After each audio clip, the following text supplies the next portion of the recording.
Um, Hello. So we have got the amazing Kim here with us today, who is, I'll let let her tell you who she is because she'll explain it a lot better than I will. So yeah, first of all, do you want to explain who you are, Kim? So thank you for having me here, Danny. And my name is Kim Uzzell, and I am a money coach.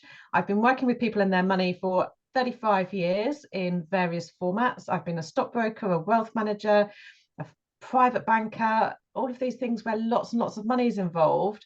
But of course, most people don't have lots and lots of money, but it does affect each and every one of us every single day.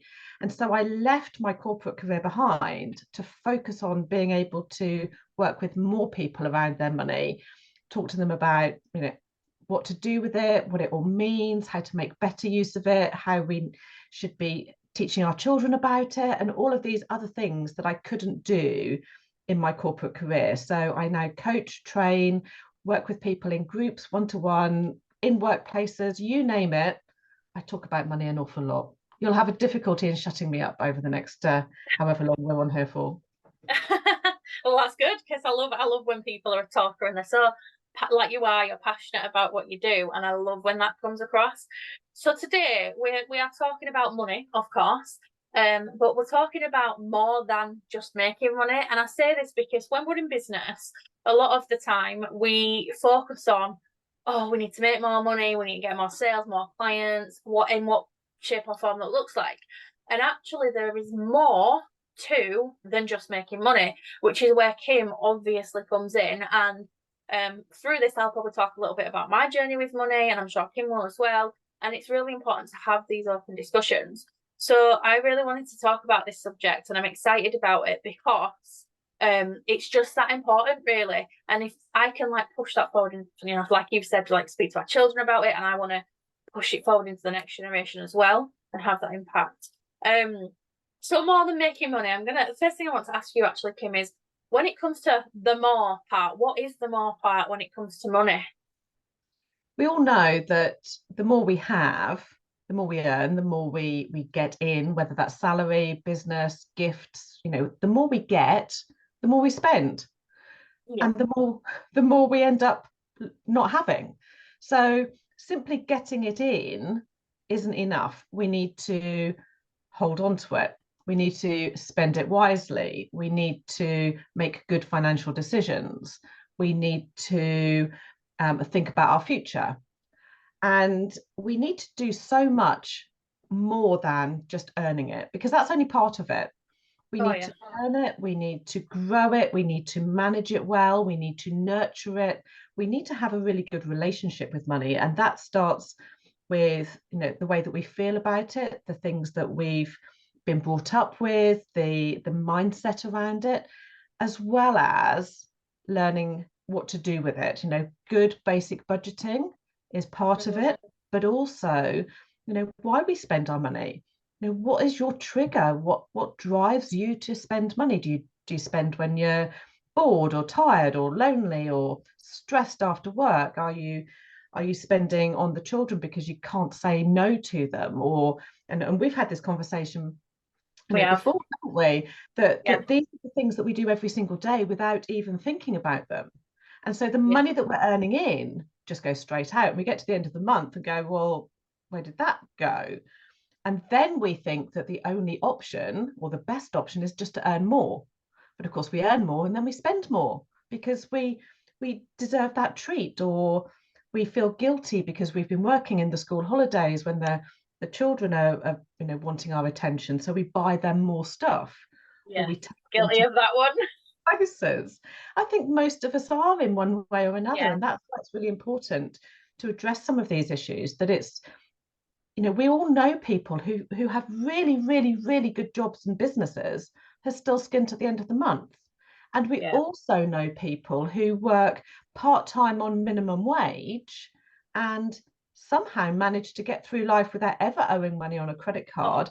yeah. And they have savings in the bank and they can go on holiday and they just manage their money really well. So it's Yeah. not about how much we bring in. That's only part of it. It's what we do with it. And importantly, why we do those things. We've got to address all of those aspects if we're going to be successful in building our wealth. Yeah.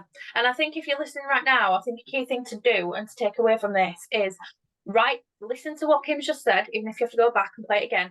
Take note of each of those and think, how am I working on those? Because it's so important. So like Kim mentioned that we talked about a bit of an aspect of that, and we have, and actually you'll be happy to know, Kim, I'm working on it now more than ever. So a bit of honesty time. So for me, in my own money story, I've recently realised one of my blocks is between money and love. So I show love to my children, my husband, and people around me through money, which is not always ideal, is it? And it obviously impacts my own money mindset, my own relationship with money, how much money I actually have. So I've had to test myself recently, because I've created this habit, so to speak, of going to the shop and the kids like, can I have this? Yes, because I love you, so I'm going to buy you it. But actually, just buying them things isn't showing love. So I've had to change that. So I actually tested myself out last week, and I was so proud of myself. And Archie said to me, I was about to go to the shop, Mummy, can you buy me something? I went, no.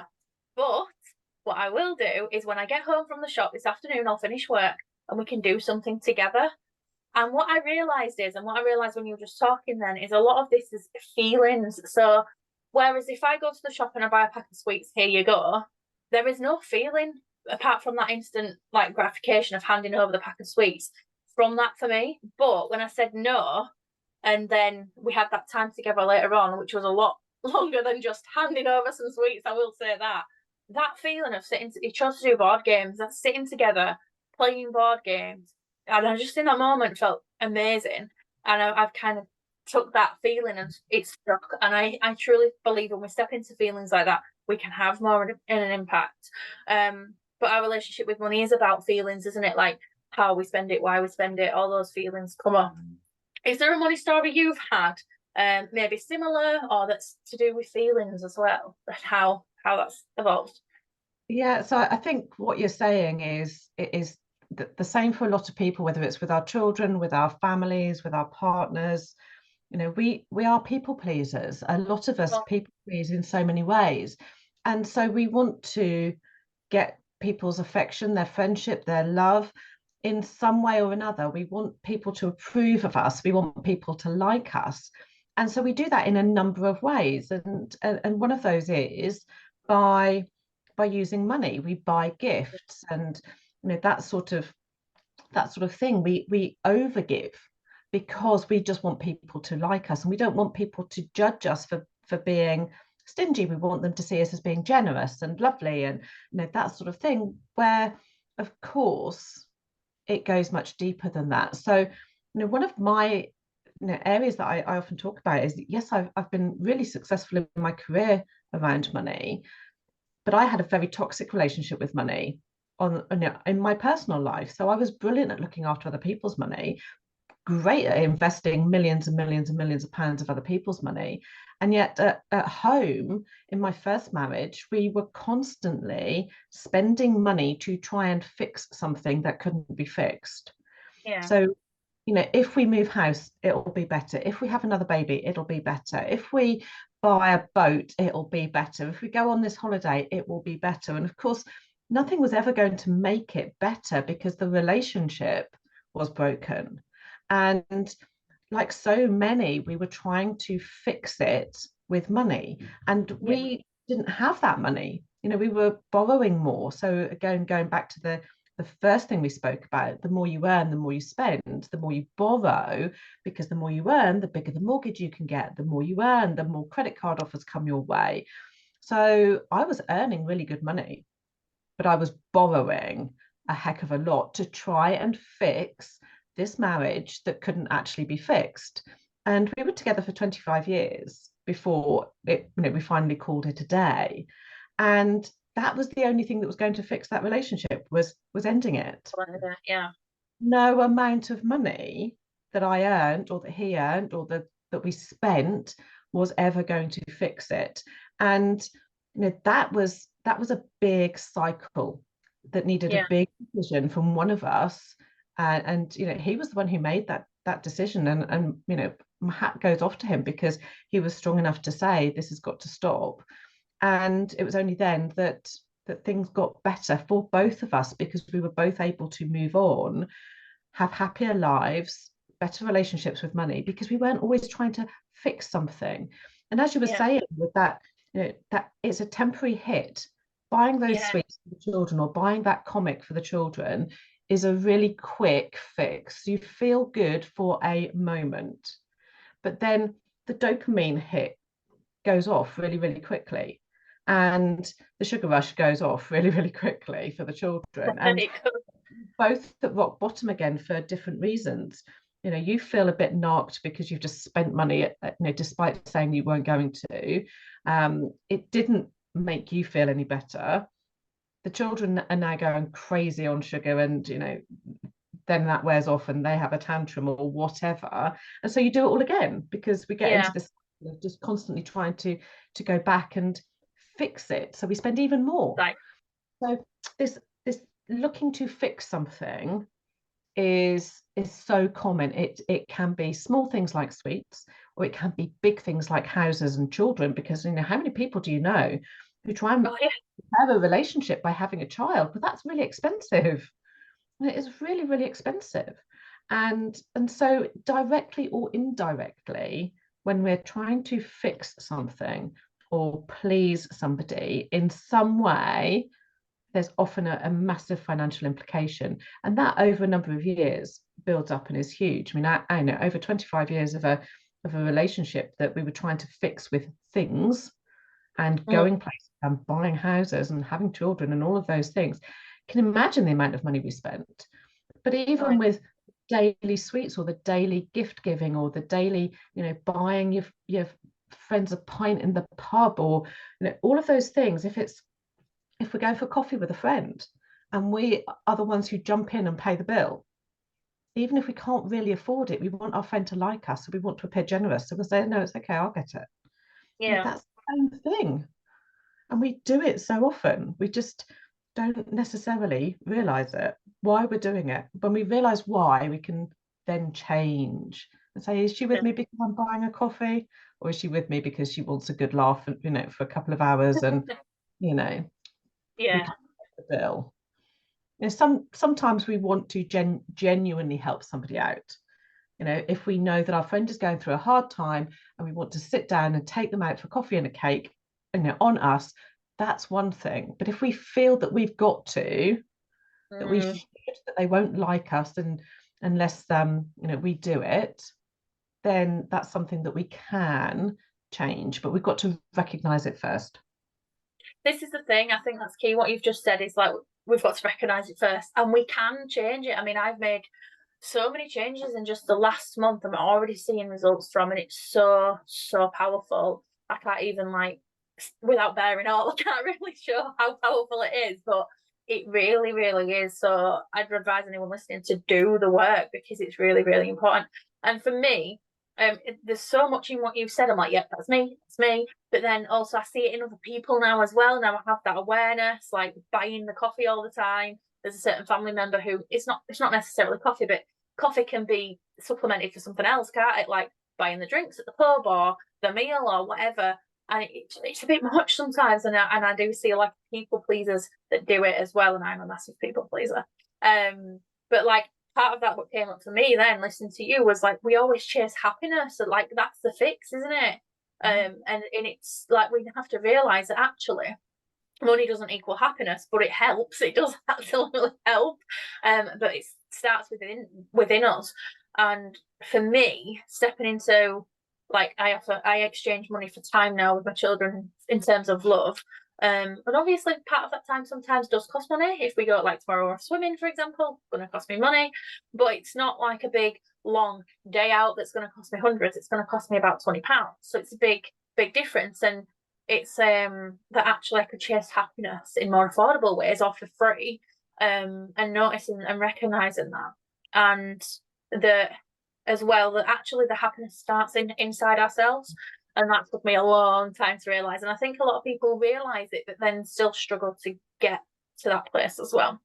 But alongside, I think we've got so much around money to deal with, don't we? With the how you spend it, how you bring it in, managing it, and managing it is so important. It's a common thing I see across a lot of entrepreneurs trying to grow a business that they actually don't manage it. And I think it's fundamental. I think from the beginning, it's something we need to do. And I know this because I made the mistake of not doing it when I first started, but I really quickly learned that I needed to keep control of money that was in the business.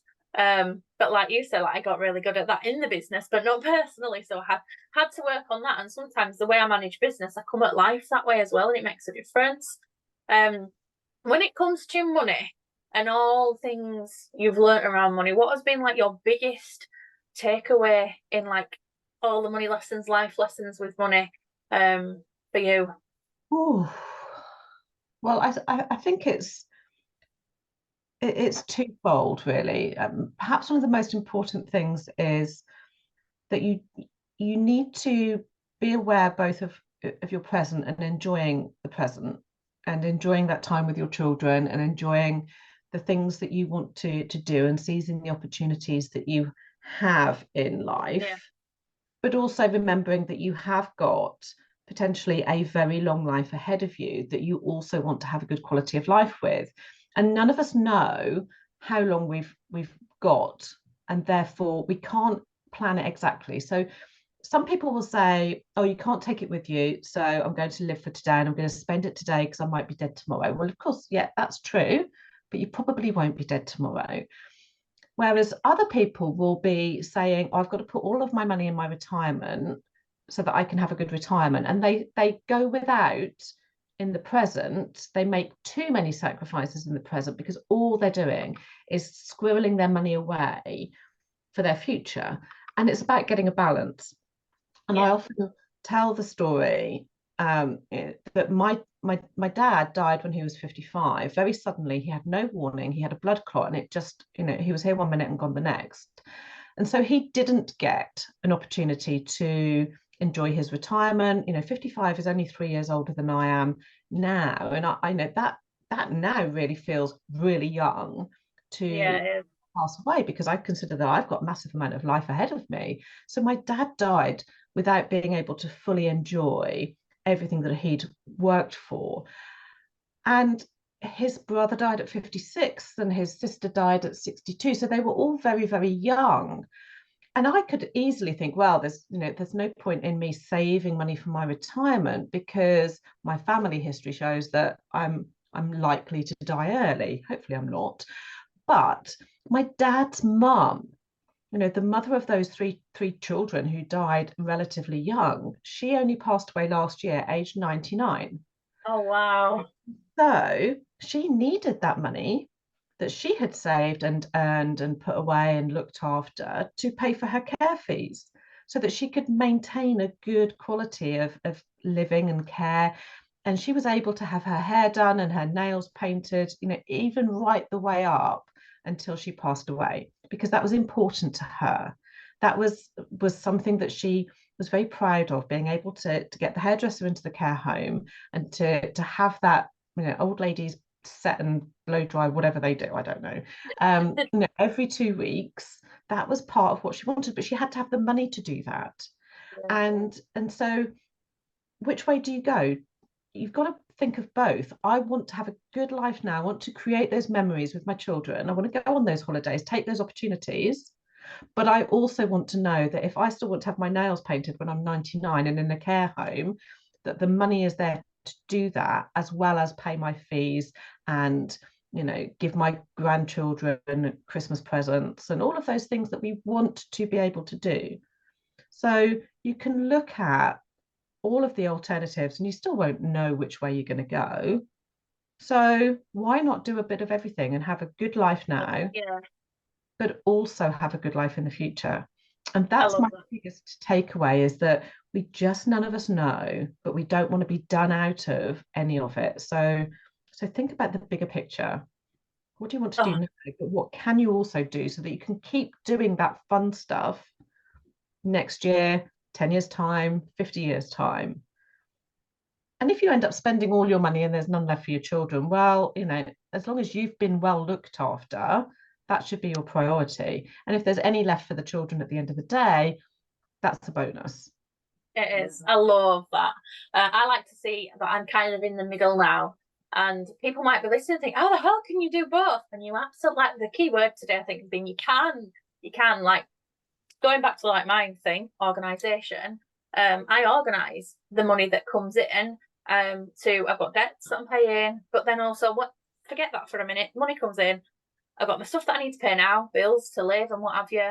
But I've also got stuff I want to do now and experience now, like going swimming with the kids, holidays with the kids, stuff like in life and living. I also know in future I want to go on bigger, better holidays.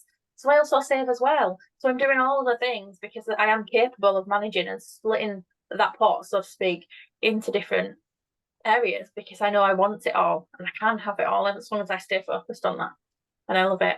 So I have to ask this question before we finish up. What would be your top tip for being organised within your business?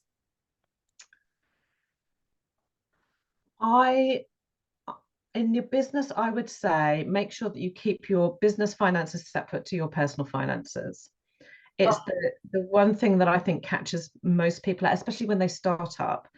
Maybe they're not getting that much in from their business, so they don't think that they really need a business account just yet. Or they'll see how it goes before they open a business account. But if you open a business account on day one, and anything that you earn from that business, whether it's £1, £1,000, or £100,000, goes into that business account, because it's not your money, it's the business money.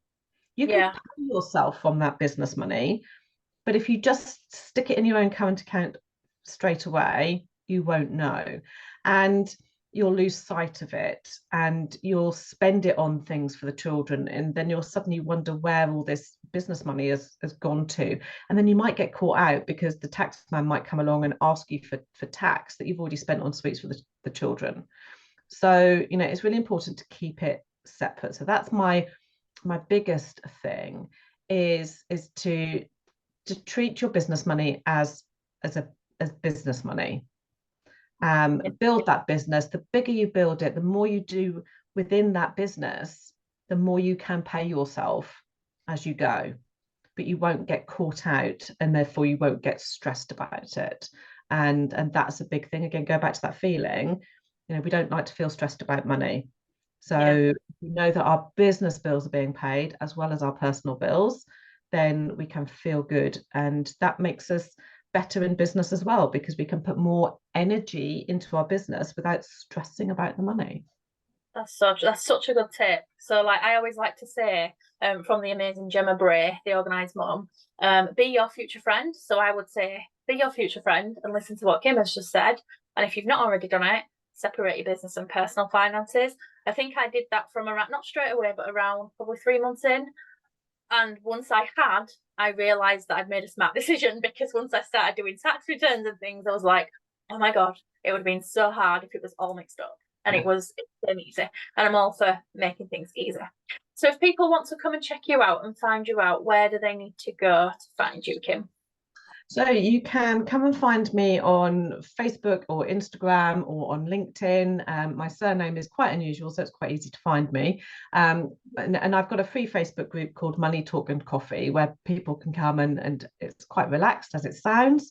I've also got a membership called the Wealth Hive, where people can come and set their financial goals, work together to achieve them, whether they're business or personal, short term or long term. And really sort of taking that accountability either in the Facebook group or in the membership to do the things, not just talk about doing the things. Because we can all have the intention that we're going to pay our credit card off this year, or that we're going to save enough money for next year's holiday, but having the intention is only one small part of it.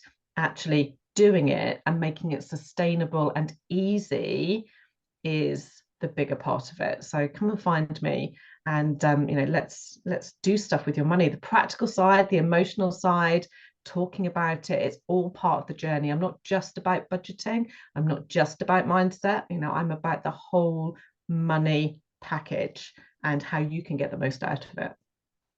Amazing. Thank you so much for joining us today, Kim. I definitely recommend you guys go and check her out. Like she says, she does it all. And every time someone says money, I instantly go, Kim Uzzell. Everything. Thank you so much, Kim. I've absolutely loved this conversation.